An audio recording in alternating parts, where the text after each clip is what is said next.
On the show today, Dean Stott, author of the book Relentless. And it talks about how he moved from the Special Boat Service, which is an elite group of people.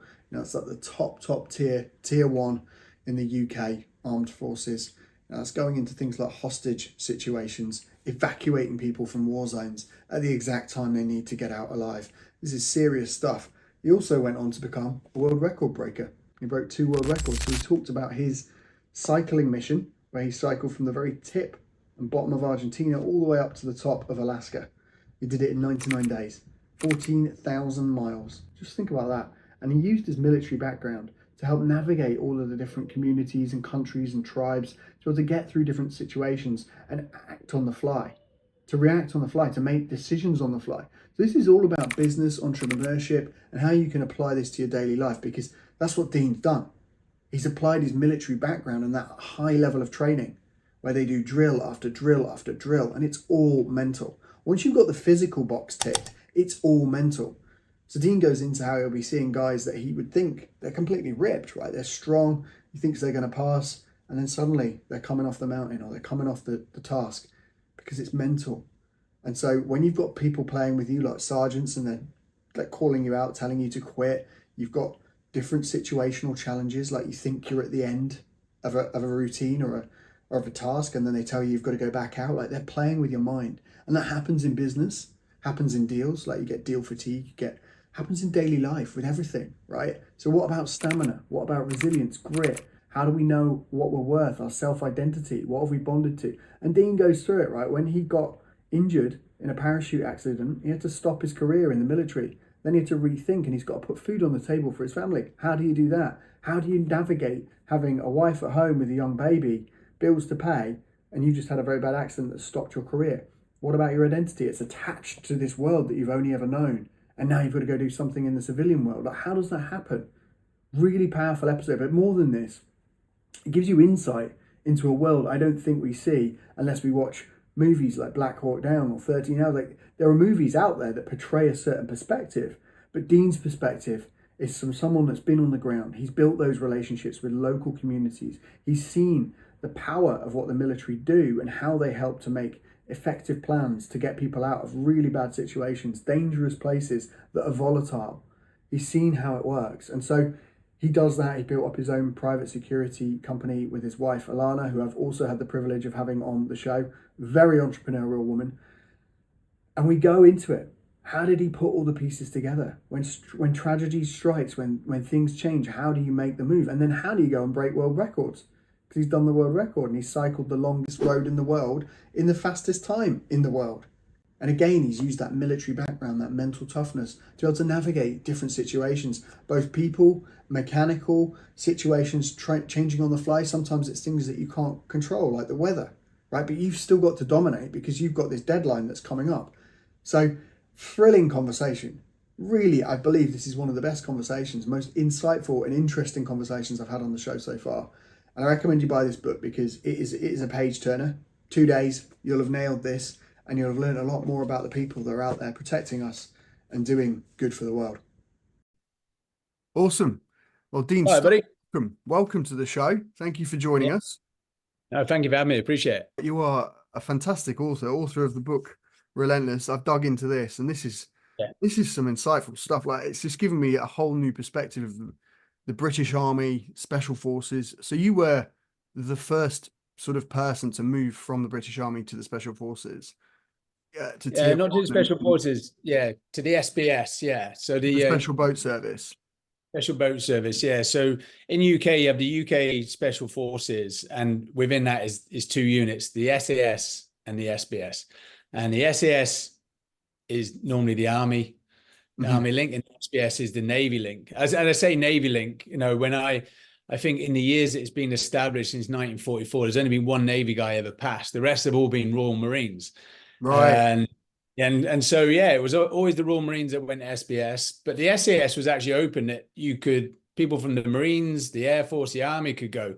And so the SBS were losing a lot of candidates to the SAS because some guys just don't like diving. Some guys, feel uncomfortable underwater. But I'd spent 8 years in 3 Commander Brigade in the reconnaissance troops and working alongside the Marines.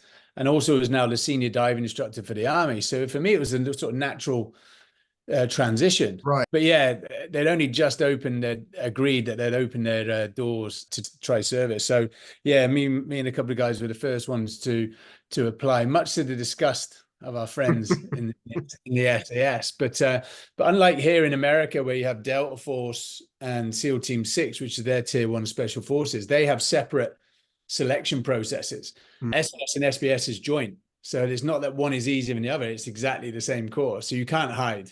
There is no easy option. So yeah, it wasn't that I was going down the easier route or the harder route. You know, it's just that I decided that's what I wanted to do. And one of the reasons for that as well, you do a briefing course for the SAS and for the SBS. So basically what it is like a 1 week trip down there. You do a bit of PT, a few lectures. They give you an insight to what to expect on selection and also what to expect if you pass. And so I did both of them. I did the SAS one week and then went down and did the SBS next week. And actually, I was there in the summer in July, and the SBS of Poole Harbour. The guys were there in like frog shorts, t-shirts, Oakleys, and reef sandals. I was perfect. So that's what I wanted to do. So literally, that was the sway in the end. What was that? You say in the book, like you got the advice to be a grey man and not stand out, and like going to Poole was a bit of a no-no, or necessarily they didn't want to send you in that direction, but straight away you were kind of like the man. You couldn't be a grey man, like you were called out. You had to pull out that picture, get it laminated, make some jokes with the instructors. Yeah, well, yeah, like you said, they tell you to be the grey man as long as you can on selection. You know, we started with 200 guys, and then 6 months later finished with 8. We have a 95% attrition rate. So you will only be a grey man for a certain period of time, and then the numbers start really coming off, and then they start looking at you. But in those early stages, yeah, you don't want to be bringing any attention to yourself, you know, either for good reasons or for bad reasons. You know, you'll sort of just want to keep your head down and just go over it. Yeah, but day one of a 6-month course, literally the first parade, my name was called out because it was like, why are you going SBS? I was like, great. So I'm no longer the grey man. But I think, you know, what it was I came from a unit, 5'9" Commando Recce Troop, and we had 100% pass rate on selection. You know, the guys were very well recognized within the Special Forces community. And so the concern was if I went, then how many more would follow from there? And that's what it was. It wasn't the fact that I was going, it was whether it was going to send a ripple effect. And so, yeah, and as you said, I was getting attention every day. I'd go to the top of the mountain with my kit, and the instructors, we call them DS, which means directed staff, and we're in the tent, and they're actually from the Royal Engineers, which I was, and from my unit. And they're like, so why are you going SBS? All I could think of is I like diving. You know what I mean? I said, which I did. I like being in the water. I like diving, and it's not a good enough answer. You know, pick up a rock. So they'd take a photo of this rock, I'd stick it in my Bergen, and then, you know, I'd carry on for the rest of the day, whether it's 30, 40 kilometers over the mountains, and they made sure it was in there at the end. So this was going on for the next 2 weeks. So I was obviously being targeted, and all they're trying to do is just break you down mentally. I wasn't too worried because I was fit, but then I was just like, I'm not doing this. But then so the weekend I Googled Bournemouth Beach. And it was Bournemouth Beach in the summer. And I mean, it was this center page of News of the World or something. And it had like, you know, heat wave in Bournemouth, and there's a load of topless women. And I was right, perfect. So I print that off, I laminated it, and I put it in my mat pocket. And so on the Monday, up in the Brecon Beacons in the rain, and I get up to and the 2 instructors again asked me why I was going SBS. And so I put my weapon on my feet, keep out in the mud. And I pulled it out and I said, because that's not in Hereford. And they just laughed. They thought it was brilliant, you know. And what that also showed to the instructors as well, you know, one of the ethoses of Special Forces is humor, is that you have to have a sense of humor. You know, don't take anything personally, especially some of the things that we see and do. You know, you need to have a sense of humor, especially when you go to those dark places. So that's what I sort of showed. You know, if I'd have thrown my teddy out and sort of complained, why am I getting a rock? You know, straight away, you know, that puts a spotlight on you. But the fact that I sort of went through that, laughed it off, and then came back with a sort of a comedy sketch, you know, that never left my pocket then for the next 6 months, just in case one of the other instructors asked me the same question. It's great. And so there's a lot of entrepreneurs that will be listening to this show, and there's a lot of lessons, I think, in Relentless, this book, that just stand out to me as just solid life lessons. 1, humor in a dark place.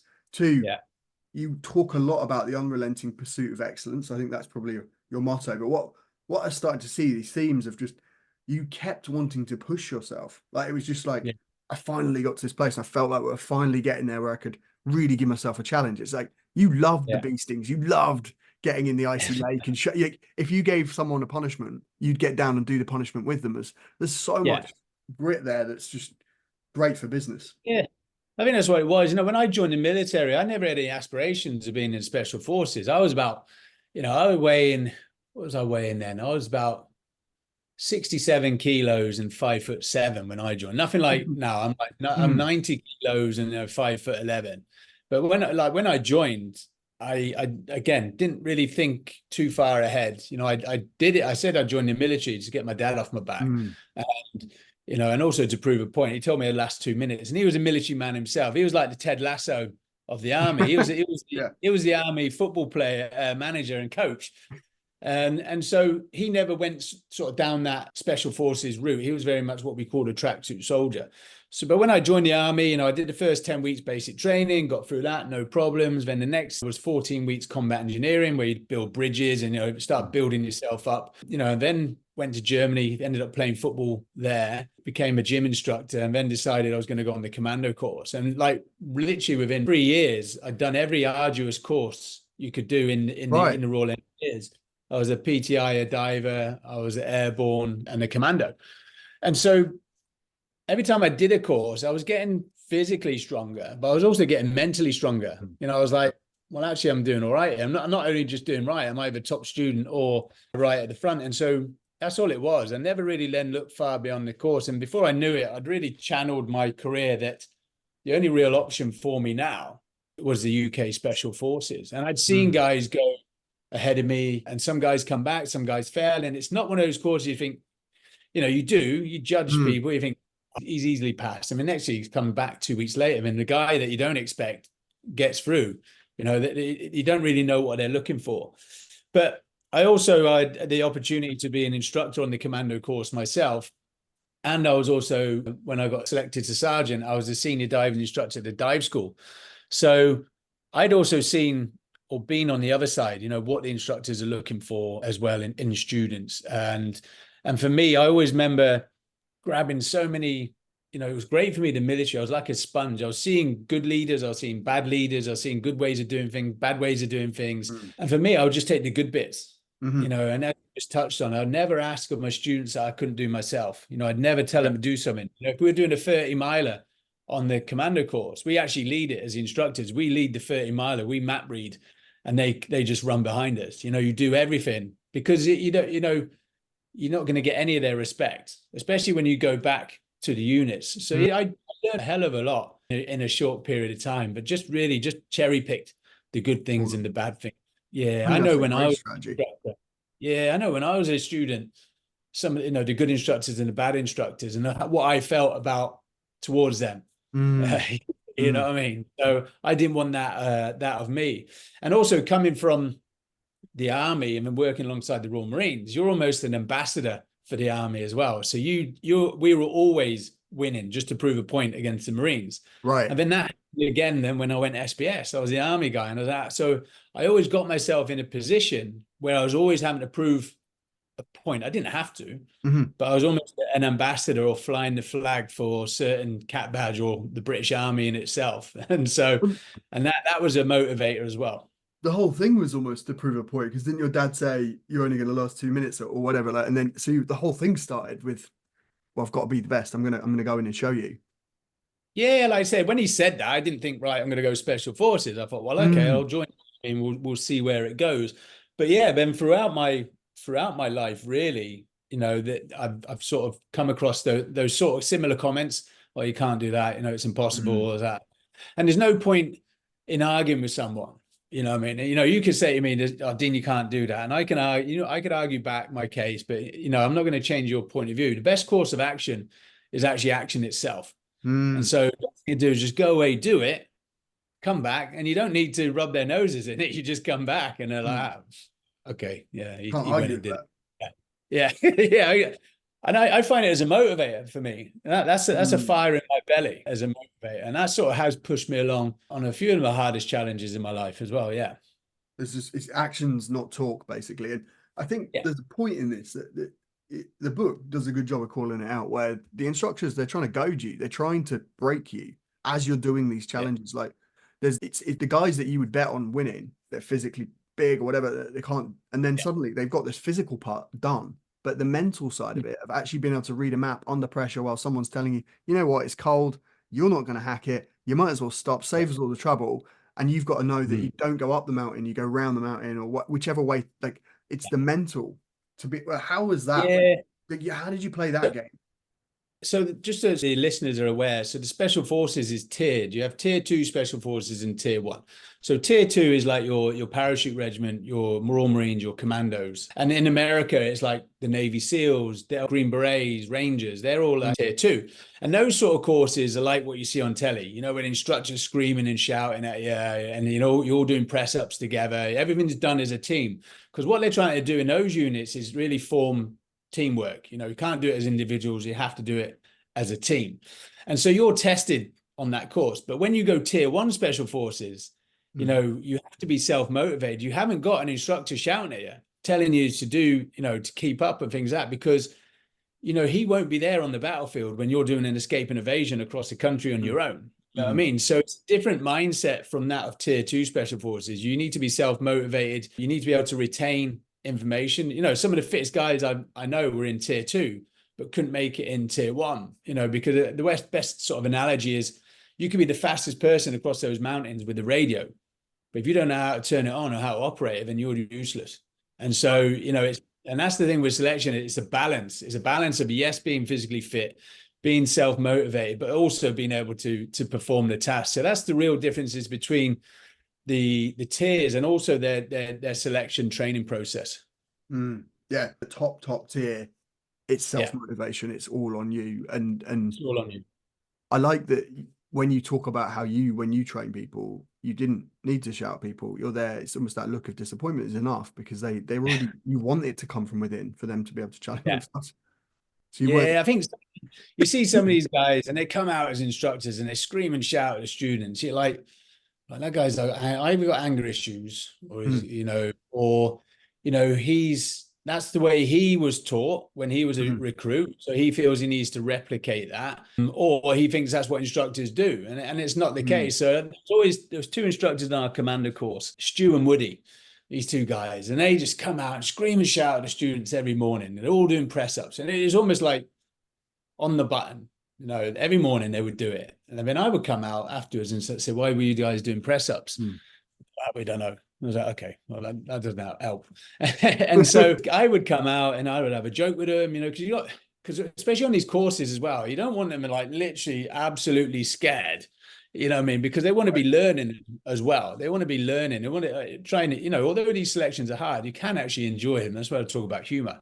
So I would come out, have a laugh with the guys and things like that. But if they did mess up, mine was 10 times as worse as what Stu and Woody would give them. It was horrendous. Like, but what it was is they were just more upset that they'd let me down. And so I actually built more of a rapport and respect with the students. And I remember one of the students on one of the end of course drinks, he said, you were the most intimidating. I said, why? I didn't even shout. He said, yeah, but we know, we know that if you did. And he used to just smile away. And I was like, yeah. And one of our officers called the smiling assassin. He's like, really nicest guy. But again, if it went off, you know, you'd know about it. So yeah, that's why I sort of really, and again, I picked up from my time when I was a recruit. You know, you had the instructors that shout. I mean, you had those that were willing to chat to you like adults, you know, have a laugh and things like that. And they're the fun times I remember. So I would remember that I've been in their shoes as well, and it's nice. It's uncomfortable. So it doesn't always have to be uncomfortable. The courses are hard enough as it is to then just throw in a load of angry instructors as well. It's a stress, right? I can see that in business. If I look back at bosses that I've had that were always angry and predictable, you look at them differently and like, mate, you haven't got it together and you're unhinged. And therefore, yes, it's super stressful, but I'm looking elsewhere for a new job, because it's just, I don't want to be in that environment. Versus, say, I had a form tutor in year 7 and he'd come from the military. And so he was he was all about excellence, right? He was everything. We had to be the best, like the top. like shit shape. But like when he lost it, he obviously lost it. But like you didn't want him to lose it because so we go, you know what I mean? Like it was bad if you lose it. So Yeah, yeah. I think as well with some of the instructors I knew as well, a lot of them were, it was a cover. They probably weren't comfortable or confident in their own jobs. And so they would just cover it with right. like shout, you know what I mean? And so, you know, that's the thing. And that was a target indicator for me as well, is, you know, a good instructor because he knows his job inside out. Those that are sort of flustering and shouting, they're under pressure. You don't need to be under pressure. Mhm. Yeah, you obviously looked at the book. You've had a bit of a journey as you were growing up. Like you were in a Mm. homeless shelter in Moss Side. Like obviously, people listening to the show, if you don't know Moss Side, back in the day, or even it was a very challenging, tough place in the UK to live. You're getting into a lot of fights. You were starting to kind of having to protect yourself from a very early age. But Yeah. how did like what actually? When did you decide to join the military, and how did that come about? Like at that point, because I know you're in Newquay and you're doing you're surfing. Yeah. So sort of just to put the timelines in place, you know, my dad was in the military, as I touched on early on, and Mm, then him and my mother split up when I was 8. And my mum was from Manchester. So that's why we went to Moss Side in Manchester. She left my dad. Me and my sisters ended up going up with her. But to get on the housing ladder or to get any sort of council housing, you had to be homeless. We ended up in a homeless home, as you said, in Moss Side. mm, Um, and again, trying to be the grey man when you're the only Caucasian kid in the school, you know, you're not going to be a grey man, you know. So I stood out, and my sister was in the school with me as well. And I remember one day some kids picking on her. So, you know, straight away I was I was protecting my sisters from a young age. mm. My dad actually would travel up every other weekend, 240 miles, pick us up, take us back down south, and almost be like a bit of respite for me as well. You know, I Mm, wasn't fighting, could be a boy again. And the judge about a year later was like, I'm not splitting the siblings up. They make the decision who they want to live with. And me and my father were close. But at mhm. 9 years old, and being the eldest, I had to make the decision for me and my two sisters, which is a lot of pressure for a 9 year Right. old boy. When I'm looking back, you know, I look at my young boy now, you know, he's struggling to make a decision what sandwich he wants, never mind who he's going to live with for the rest of his life. And so I chose my father, and we ended up moving back down south. And that was then a period of time. There was a good 4 years there where there was just no fighting. My dad left the military, we moved out to the country, moved to a civilian school.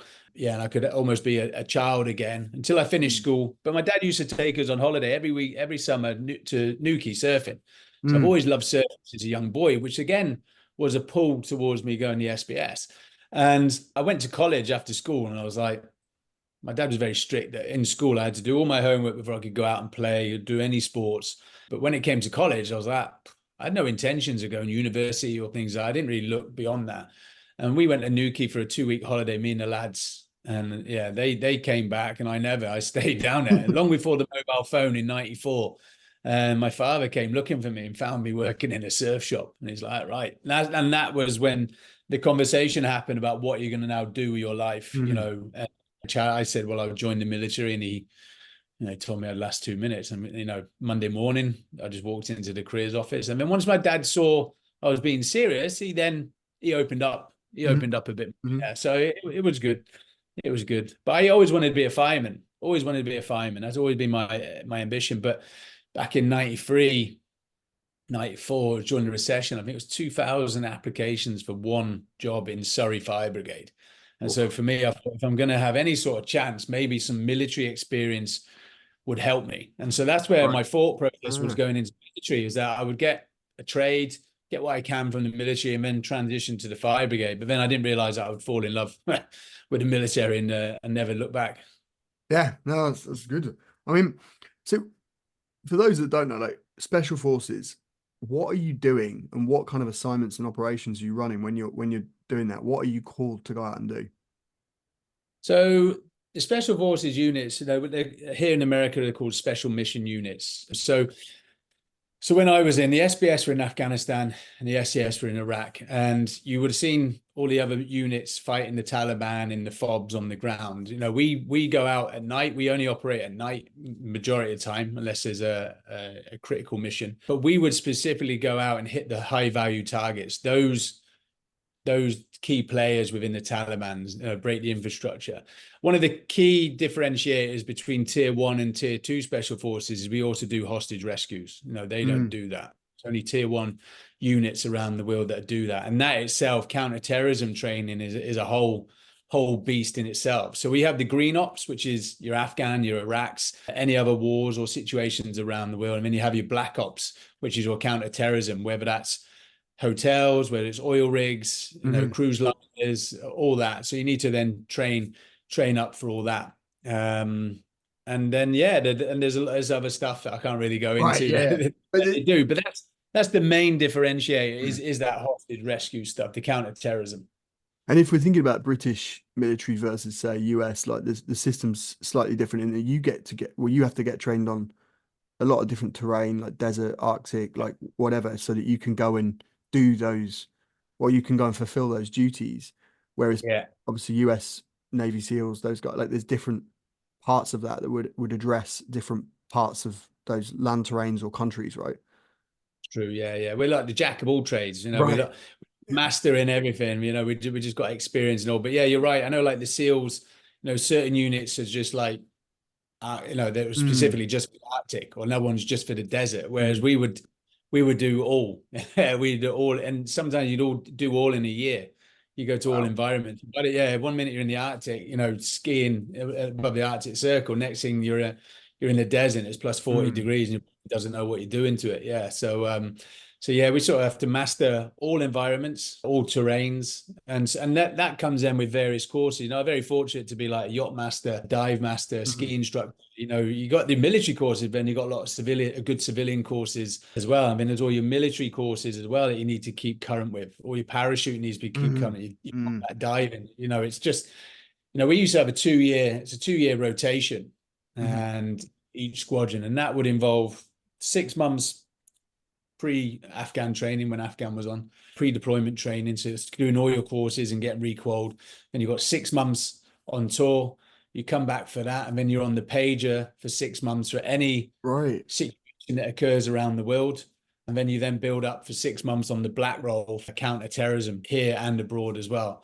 And then you then start the whole cycle again. There was literally there's no gap at all. I remember one just literally asking if I was going to have a couple of days on camp just to sort out some admin. Because if you're on a course and it got cancelled on a Friday, you think, brilliant, I'm in camp next week and maybe sort my dental stuff or anything out. They're like, they'd have another course for you. They literally, but I like that. I loved being busy. I don't like being bored. And so, for me, I was and you're just learning. You're just literally learning and getting more qualifications as well. So yeah. You were like a sponge, just absorbing it all. But then, but so you absolutely loved it. You did it for 16 years, and then you had a horrific parachute accident. You want to talk us through that? Yeah, so we were going back out to Afghan on another tour, and it was 2 weeks before we were deploying, and we're out in Oman doing our pre-deployment training, and I was doing what's called a hey-ho jump. So it's a high altitude, high opening. So for parachuting wise, you've got the skydiving, which is the halo, so you're freer lines. But hey-ho, you jump out the tailgate, but your parachute's still attached to the aircraft. And then as you're falling, it will pull it open, and then you'll literally fly. And the good thing about the hey-ho is the parachute opens straight away at 15,000 feet. And we stay at 15,000 feet because we don't need to be on oxygen, anything above, but the air is really thin. But you can travel up to 50 kilometers if the winds are in the right direction, or 30 minutes in the air to the target area. So basically you can jump off grid and then, come into the target area. Yeah, in stealth. Yeah, no, the majority of stuff we always do at night, but these were day jumps because we had some young lads that just passed selection, so we were already hey-ho trained anyway from the last tour. And the sergeant major's like, well, I'll just do some fun jumps, and I was like I said, I didn't like us sitting around doing nothing. And I'm like, there's no such thing as a fun jump, but we did a couple of jumps that day, and I think it was the 3rd or 4th jump of the day, one of the two. And as I exited the aircraft, jumped out, and normally you compulsory count, and then you look up to make sure that you've got a canopy there, basically. Yeah. And then I look up, my leg's actually up there as well. My leg's caught in the line above my head, and I'm like, I need to clear that, because if parachute's just about to open, and I couldn't clear it in time. And then when the parachute did go taut and pull it open and open the canopy, it cleared my leg. Thankfully, my heel cleared, because if it didn't, it would have taken easy taking your leg off and you were just bled out over Oman. But yeah, because of the altitude was so thin, I was drifting in and out of consciousness. I was vomiting because of the pain. I never experienced pain like it, but I knew straight away. I actually didn't know it was the end of my career. I just thought I might be late on this tour. I'm late starting a tour. But there's no point in me coming on the radio. I could see the rest of the team. And there's no point in telling them I've got a sore leg because there's nothing no one can do until I get on the ground. But I managed to land it one-legged. It was a really good landing. And I just shouted out medic. And then one of the guys comes running over. It was actually Ant Middleton. I don't know him. He was in my squadron. He came running over. That was a great, that was a great landing, Dean. I was like, yeah, the exit wasn't. And the medic came over. They took me away, and we had an MRI scan. And I tore my ACL, my MCL, my lateral meniscus in my knee, my hamstring, my calf, and my quadricep. So all the supporting muscles as well. So because rugby players tear ACLs and can still play rugby because your muscles support your knee. But all those supporting muscles had also gone as well. So literally, 2 weeks, I had to stay there because the Icelandic volcano had grounded all aircraft. And so I was stuck in a hotel for a few weeks. I mean, the lads, went on to Afghan. And so that was a start of a spiral of errors in the military with my medical documents. And ended up leaving the military after 16 years. It wasn't my plan. I never had any intentions of leaving the military at all. I was what we call a lifer. I was staying in for life. But, these things happen and you just have to sort of move on. But it's easy now, 12 years on. At the time, I was going through a whole identity crisis because I got to where I was in the military through my physical attributes. I now couldn't even run 100 meters without my knee giving way. Alana was pregnant with our first daughter. I was worried if there was any work out there. I had no sort of real leader. But thankfully for me, I had Alana. Alana, you've already had on as a guest, very, very entrepreneurial. And all the worries that I had coming into the civilian world, and she knew on the back of her hand. So she literally just picked that all up for me and just let me concentrate on what I needed to do. And I sort of the best way I explain it is, especially when you're dealing with contracts, NDAs and proposals and stuff like that. We come from an environment, I joined the army at 17. I'm now 33, coming on 34. Half my life I've been in the military. The other half I've been living as a military child. And when you're planning operations, for example, I need 2 Chinook helicopters. I need a Spectre gunship. I need a UAV. I need fast air jets. I need 40 guys. I need this. No one gives you a price. It's automatically done for you. It's automatically provided. You don't know what that bottom line is. No one's there's no RFIs, there's no NDAs, there's no proposals. It's done. When you then enter a world, the civilian world, where it's very corporate orientated, that can be quite intimidating. So that's where Alana just scooped all that. I still don't deal with any contracts, any monetization stuff. Alana deals with that. So I was very fortunate to have that, so I could just focus on what I needed to do next. And that would literally transition into the civilian world, which was an alien environment. And then, started off in the security sector. That's where you kicked it. Yeah, so it would have been a massive identity crisis, like that's almost forced on you. And at the same time, you're bedridden on a sofa going, why have they lost my medical documents? What am I doing? And then trying to deal with that. Then at least, like you said, I have had the pleasure of meeting Alana. I've had her on the show. Very entrepreneurial, a go-getter, driven, focused, the attitude's right there. So I can see why she could scoop all of that business side of things, operational side of things up for you and just carry it.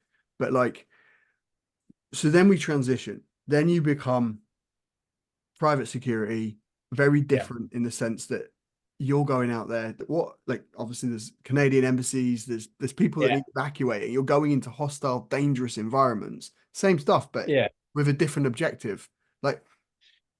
How does that work? That's where the cool-headedness comes in, right? Because part of what you're saying there is not about it's a lot of that tier one stuff. Right. It's a lot of that one stuff is where I'm talking about. You're not in a team, you're on your own. But for me, my first job when I got out within 48 hours of leaving was setting up the British Embassy. They had a project, the Department for Institute Development, which was David Cameron's baby. It was his very first run out. So it couldn't fail. So we're helping set that up in Benghazi. And this was when Gaddafi was still alive. He was in Tripoli during the Arab Spring. And I was in this hotel and I said to Lana, we need to find a niche. I don't want to be going off working in oil fields for 6 weeks back. going on rotations. I want to learn as much as I can about the industry. So I was doing ad hoc tasks, so every time the phone went, different country, different task, and I was learning new things and things actually, I would talk about the special forces in the military. In the military and special forces will only tell you or show you what you need to see. There's a lot more going on around there. You know what I mean? It's and because you're also restricted because you're representing a country or a government as well. So I've seen a lot more. But I soon identified that these big security companies were charging 6-7 figure sums for crisis management and evacuation plans to these oil and gases, NGOs, all these are big Fortune 500 companies that are coming into Libya. And there was nothing in place because they were subcontracting me. And I'm like, well, where is the crisis, mate? Oh, we don't have one, but we still charge them. What's that? Just a line item. Yeah, here's a line item. Yeah, it's paperwork. It's literally as good as that paper. And so I said to Lana, there's a huge proliferation of weapons at the time, right at the beginning of the Arab Spring. The Libyans had been very vocal in the fact they didn't want it being another Afghan or Iraq. Once Gaddafi had fallen, they wanted to take control of the country. Didn't want private security companies cutting around with guns and stuff. And so I bought 30 weapons on the black market and I buried them between Tunis and Egypt and designed my own evacuation plans for a month. Just buried them with communications kit, with money. Something we do in the special forces is cation. And then I located where the safe houses were, the routes, from the sea, from the land, from the air, if we needed it, and just designed the plan. We lived in Aberdeen, which is the oil and gas capital of Europe. Coming from Singapore, there's probably a lot of companies there, and just sold our evacuation plan to a couple of the smaller service companies and just sat on it. And as I said, I was literally every phone call I was getting, I was flying around the world doing different stuff. And to give you an example, like one phone call would be, can you train the Kurdish special forces? So we'll go train the Kurdish special forces of fighting ISIS. The next one I'm dealing with a high profile court case in Cape Town for 3 months. The next one, you're taking the UAE royal family, their super yacht, the 14th largest boat in the world from Barcelona to Maldives, London Olympics, the FIFA World Cup. They're all some of the biggest sporting events in the world. So I was learning a lot in a short period of time. And I'd literally just come back from London Olympics. I had 6 weeks in London, which was great, with Visa, who was one of the sponsor. And I was in Benghazi when the American ambassador got killed on September 11th, 2012. And they made a movie called 13 Hours. And there was a German oil company called KCA Deutag. And they had some German engineers in the city. So I had to get them back to Tripoli. But I took them back through safe houses that we had in the desert over a period of about 36 to 48 hours. Because of the success of that, 2 years later, as you touched on the Canadian embassy, we now have the Tripoli war, civil war between the militias and the government, which ended 2 years ago. And they said, your name keeps coming up. Everyone's gone. We can't get out. You're the guy we need to speak to. So flew back in. I was actually in Brazil doing the World Cup at the time. So I left sunny Brazil and went to Libya. And single-handedly evacuated the Canadian embassy, helped with the planning and got them out. And it sounds sexy, sounds Hollywood, but actually, again, that tier one mindset is understanding the demographics, the politics, and the tribal influences of the country. What we do in the tier one special forces as well is we do a lot of embedded jobs with locals, small teams working with locals in some of these countries and really sort of getting down, understanding the ground truth, what's happening, not what the media is telling you.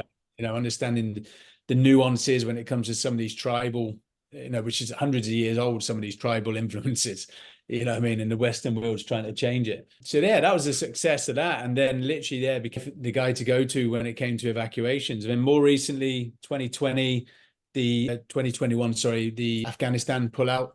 We ended up purely by accident getting involved with that. And in the end, assisted getting 1,200 people out. And then more recently, Israel. I was in Disneyland with Alana on the 7th of October. And on the Saturday, by Sunday evening, I was flying to Israel within 36 hours. And we got 220 people out of there. So literally, we've, from what started off with burying weapons in Libya has now sort of evolved into having done a few projects or evacuations, and all are very unique and all very different as well. But I have the basic model. My success is actually using locals, as many locals as possible. That's what you say, right? They understand the country. Yeah, like they understand the country. And that's what the special forces mindset taught you, is to find those parts of humanity. How is it working, or or were you kind of kept away from that in the special forces, like the Yeah, human? well, I remember a good example. I remember UK, US Special Forces in Libya. Like guys I worked with, teams were there, but they weren't allowed out of their compound. They weren't allowed to do Mm, anything. So I'm like, all right, so you're actually not actually doing anything. You're observers. Everything's being done by the locals. mm, So if you want something done, always go with the locals. And I'd seen the response that I've seen some of these private security companies trying to bring in their own teams of guys, and you're like, absolutely getting nowhere because they don't understand the country, they don't know where they're going. So for me, it was almost like, well, I'll get local drivers, I'll get local security fixers, safe mm, houses. mm. And I think about 75% of the work I can give to the local community. And if you're putting food on their table, feeding them and their families, they're going to look after you. Right, there's loyalty. Yeah. Yeah, it's going to be reciprocated. And they want it to be a success as well. But there's 25% of stuff that, that I can't tell them, which is more sensitive, which sort of stays with me and Mm. Alvana. But the majority I can get through local. And that's the best way of doing it. That's where I've had successes. More recently, as I say, with Israel, I was just filming a Netflix documentary in Jordan, and we used the same fixes and drivers as we No did on that, way. get people out through Jordan. And then I knew of security guys in Israel, because obviously the Jewish didn't want to go out through Jordan. So anyone non-Jewish could go that way. But anyone Mm. Jewish, we would have to fly out on chartered aircraft. So literally I was using people from different communities, different religions to get them all out. That's it. It's your local knowledge, understanding the different tribes and how they'll interact, and whether you can drive through that city or not, just because it Yeah. looks odd, or if you should go into the Sahara or whatever way you should go through. One question: when you're putting the cache or you're putting the guns out, are they Yeah. paying for that plan to be in place, and then are you on retainer until you then have to go and execute it? So it's like they're paying you something to put it to put it all together. Here you Yeah. go, and then when the phone Yeah, rings, no, I paid for it to be put in place, and then I sold it as a retainer. So I said, this is what's in place. I have safe houses here. I have yeah. safe houses here. You put This your is what. funds down to build Yeah, something entrepreneurial, just in a different way, yeah. and then you go As out to the companies and say you aren't actually safe. You haven't protected yourselves. This is where you're exposed. Yeah, but and the companies that were working there as well, we would also put out a bi-weekly intelligence Mm, report on Libya Focus actually, and so mm, we would type that up. So as a part of their retainer was we would be able to facilitate an evacuation if we needed, but also we would give them these reports and we would be monitoring the situation. So really most evacuations shouldn't really need to happen, because you mm. tend to find that there tends to be trigger points along the way, situations and markers. And it's like, so we would like almost we'd have the traffic light system. So it's green, yellow, amber, red. Hmm. When it gets to green to yellow, we'd inform them. When it's yellow, amber, then we start taking people out. That's when you need really, as a corporation, you need to be getting people out, Right. because you don't want to wait for it to go amber red, because all the flights will be booked and things like that. So Mm. it's really monitoring the situation. The only time we ever get caught out from green to red is a natural disaster. That's the only time. So really, if you've got a great intelligence team on the ground and you're monitoring the situation correctly, you should never be in a situation that you need to evacuate them, because they should have left They're during the already yellow. gone. Yeah. Yeah, the yellow amber phase. Don't wait for the amber red, because everyone else is waiting for that. I mean, you'll be struggling for flights because everyone's going to then be trying to get the Mm. same flights. And as we saw in Israel, the commercial flights were being bought by the chartered flights. And so Right. people's flights were getting cancelled. And it's like, okay. So, Wow. but the difference with Israel compared to Sudan, Afghanistan, Libya. I'd been to those countries before, and I already had the infrastructure in place, already had the safe houses, the drivers, the fixers. I'd never been to Israel before. So I literally did it backwards this time. I flew in, I knew of two security companies. I got a driver to pick me up, and we were already, by the time I landed, Alana had 60 families on WhatsApp groups wanting to get out. And so, but because I knew how to do evacuations from the previous stuff, I was just doing it reverse. So the first week was just getting rid of getting the mass exodus out. And then we had structure in place. We had safe Mm. houses, should we need it again. So yeah, very much the opposite of what I'd done on previous missions. Yeah, you built the system the other way around, and then you had everything. What's Yeah. the most dangerous situation you've been in, do you think? Or the most, Um, yeah, the most volatile? What, is in the security or is in the military? In the security situation where you're there, because there's a difference in that when you're in the military, you've got people behind you, you've got a team, there's people that you can come in, choppers, all of that. When you're in the private sector, it's you, right? You're going Yeah. in and Yeah. I think in my book, actually, chapter 16 is called Dead or Divorced. And it was after mm, the Canadian Embassy. And Alana had highlighted I'd only been home 21 days in a 365-day calendar. mad. You know, I just evacuated the embassy on my own. You know, my dad died that year. I buried him in that afternoon, and I was on a flight away again to South Africa. I literally disconnected from society. I was Mhm. trying, but what it was, I was trying to match. This was 5 years after leaving. Oh no, 2014. This was 3 years after leaving. I was trying to match the adrenaline rush I Right. had when I was still in the special forces, about actually coming to terms with the fact, as you said, that you'd left. Because if someone was to go wrong, I didn't have that top cover. I didn't have my friends parachuting in to come get me. I was on my own. And so now, at the time, I didn't think it was that dangerous. On reflection, when I look back, and I work on my own a lot, you know, where I go, Somalia, Yemen, Mm, I work on my own because it's easier for me to look after myself and then have to look after a load of guys. They also have welfare issues. You know, they may not be as culturally aware as you as well and could cause issues. And so, yeah, I remember doing a task in, this is probably the most dangerous one. I remember one of the biggest security companies in the world were trying to get set up a company in Somalia. mhm. But the guy who was the director, he'd gone into Mogadishu a couple of times before, and there was a local security company who actually did the airport security as well, and they would look after him, but they were stopping him going out, meeting Mm, other people, and they were really like hindering him. He wasn't getting any work done. And then they put a proposal together. Let's do a JV, you know, $5 million a year, and we'll do. And he's like, what? So he rang me up. And he's like, Dean. He said, look, these guys don't know you. so, yeah. so once I get to the airport, they're not going to know who I am. And so in Mogadishu, all the security companies, all the UN, they all stay on the airbase. No one leaves the airbase. They stay there. And so I turned up, flew in from Nairobi, and you're on this little plane, and literally the pilot's got an iPad. He's navigating with an iPad. He takes off from Nairobi, flies, you know, he sort of flies north and keeps the sea on the right hand side and the land on the left. And that's how he does it. So I land in Mogadishu and I grab my bags and I just walk straight out the airport. I just Mm. walk straight downtown Mogadishu, and you could see people look at me like, who's this guy? And I walked to the nearest hotel, which is the Peace Hotel, actually. And when I What a checked name. in, the hotel manager's like, I think we'll need this, and gave me an AK and a pistol for my room. But it wasn't long. It was within 48 hours. I found a local security company, and the guy actually, I think it was French intelligence anyway, but he also lived in London. So actually, we could have all done this in London. I No didn't way. have to go in. But on reflection, looking back, yeah, there was a lot of risks taken there. Just wandering around Mogadishu on my own and driving around. And you basically got back, and then Alana's like, look, we need to have a conversation. Like, this is, this is you. If the enemy only has to get it right once, and you're Yeah, gone, and exactly. I don't want this. Yeah, And then yeah, you had a deep and meaningful conversation, which obviously you're there trying to figure out, obviously trying to put money on the table, figure out, but you'd got yeah, addicted to being in a war zone, being that high adrenaline, that yeah. pace, that everything, right? It's just Yeah, it everything was just, about. I don't know, I was addicted to it. It just was normal.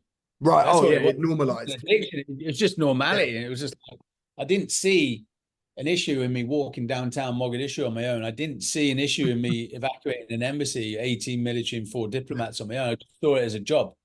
You know what I Right. mean? And I just wanted to see the job through. But yeah, you're right. Yeah, I came back and I thought this comes down to communication. And Lana and I talk about it a lot on our podcast Mm. behind the scenes with relationships. I thought she wanted me to go away because we need, money, let's get the business built up.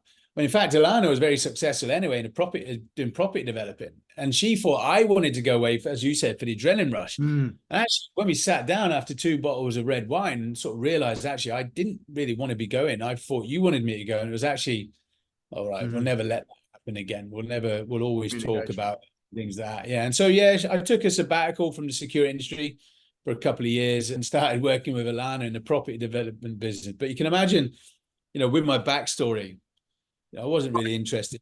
Yeah, the architects and planners meetings. I was like, could put a glass eye to sleep. It was that boring. And she's like, you need to do something, Yeah. keep yourself physically and mentally engaged. And she said, and also not smuggle people across borders. So my injured, this is now when it was 5 years after getting out, my injured leg now was 2 kilos lighter than my good leg because of the muscle wastage. I just bought a road bike, and just cycled to the office. Yeah, it's about 8 miles there, 8 miles back. And like I said, I couldn't run anymore, but actually getting the lungs going, I was quite a stocky guy. I was still doing like TRX pull-ups and press-ups, but CV wise, I wasn't really doing anything. And, getting on this bike just felt like a huge weight off my shoulders. Alana's like, when she said to me, you need to do something, I said, look, I fancy doing a world record. I'm just about to turn 40 in a month's time, I'm getting old. And she said, what in? I said, well, look, cycling's good. It's not hurting my leg. Let's look at that. So I'm thinking, I don't know, east to west coast of Scotland. Alana's like flicking through the Guinness Book of Records. I said, what about this one? I was like, and it was the world's longest road, which runs from southern Argentina to northern Alaska, 14,000 miles, 14 countries and 2 continents. And I said, yeah, why not? I said, let's right. So I just applied. I haven't only cycled 20 miles, and then never mean this, we did a SWOT analysis, our sponsorship marketing team. The only weakness that came out was my arrogance towards the cycling community, but it was never actually, no one ever actually said that to me, but it's how it could be looked at. This guy, he's only ever cycled 20 miles. He's applied for the world record for the world's longest road. And Guinness came back and said, yeah, you've been successful. But for me, I knew mentally I'd been tested before in the military forces. I knew I had the mental fortitude. I just needed to do it in a sport that I'd never done before, and it wasn't hurting my knees. So I literally just took a military set of orders, which I'd used in the military, which I'd also used in the security industry, and I just put it on a cycling project, and I just crossed out ammunition and just did all the planning, read as much as I could about cycling, spoke to the previous record holders. That was the best source of information. Yeah. Post-action debrief type thing. Yeah. Yeah, the hot debrief. We call it the hot debrief. Hot debrief. Yeah. What worked, what didn't work. If you can do it again, what would you do differently? And they all started in Alaska and finished in Argentina. But all their issues were in South and Central America. So I'm like, why take a gamble with the second half? Why not just do it the other way around? I know it looks like you're cycling uphill, but it's not the case. And so I just turned it on its head. Did it 180, trained for a year. Alana got involved. We did it for a mental health campaign. Years training. You did a year, just over a year's training. Yeah, it was about 13 months. Learned John O'Groats stuff and trained it up. Yeah, like I said, yeah. So the charity is called Heads Together. It was what William, Harry, and Kate were doing. It's a culmination of mental health charities, about 11 of them. There was 4 veteran ones, and there was like postnatal depression, young children, teenagers, covered the whole of society. And so Harry and I did a promo video together just to give it some legs. And he said when the camera's finished, he said, oh, what sort of training are you going to do? I said, well, look, Land's End John O'Groats I'll probably do because that's a famous bike ride in the UK. He said, yeah, great. Would I do it with some of the members of Invictus Games in March? And this was September time. And I said, yeah, of course. But I wasn't comfortable just turning up 6 months later. I wanted to go wreck it myself. I wanted to try it myself. So, I'd only been cycling a few weeks, and then I set off in November, and everyone's like, oh, you're not even ready yet. You're not bike fit, not knowing what bike fitness was. I thought it was about fitness, but it's actually your measurements to your bike. But I did everything completely wrong. I did it in 9 days because that's what I saw in a magazine. We'll just do exactly the same route as this.